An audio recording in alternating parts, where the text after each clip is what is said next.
Today, I will be showing you the exact strategy I use to answer 55 AP World multiple choice questions in just 10 minutes. That averages to around 10 seconds per question. You can still secure an easy 75 to 80% plus, or otherwise a 5 on the AP exam. Now, do I recommend you do this on the AP exam? No, because you do have 55 minutes, but this is a training system and you can copy it and do the exact same thing. It's going to help you with your pacing and make the actual AP exam a breeze.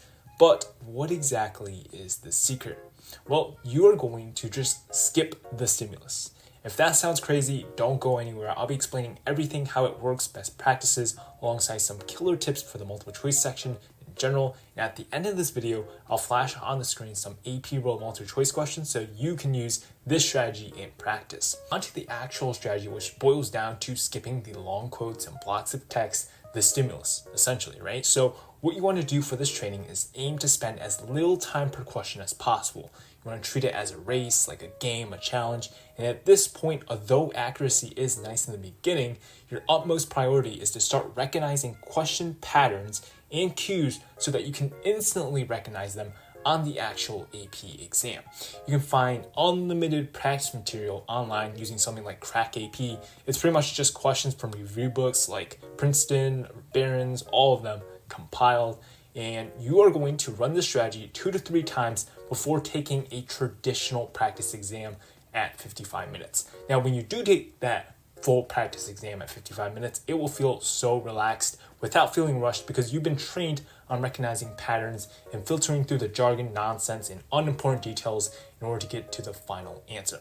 Now, when you do use this system, there are a few things you have to keep in mind.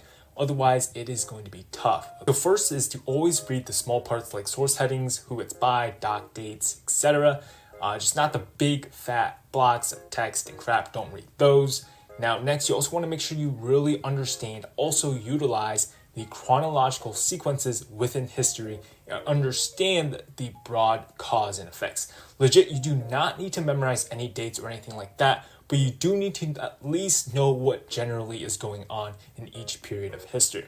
Also, use common sense. So if a source is from the 1400s England and the question asks what system of governance the author would agree with, don't say something like communism, okay?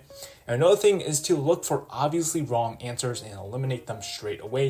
You can usually get rid of 2, and that's another benefit of using the speed training because it's useful when you're not reading the stimulus. You won't get confused with the other answer choices. Now, do not eliminate anything unless you are 99% sure that those are wrong. And my last tip, guys, before we get into the practice is to think objectively. AP World multiple choice questions are much broader comparatively to a class like APUSH.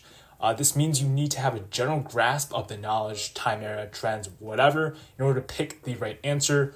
But yeah, that does it for all the tips and systems. So now we're going to get into the questions. So here we have a stimulus. It looks like some sort of Aztec temple. That's cool. And then a long block of text by a guy named Hernan Cortez. Hopefully that name rings a bell. It's a letter. We're looking at a time frame of around the early 16th century, and boom.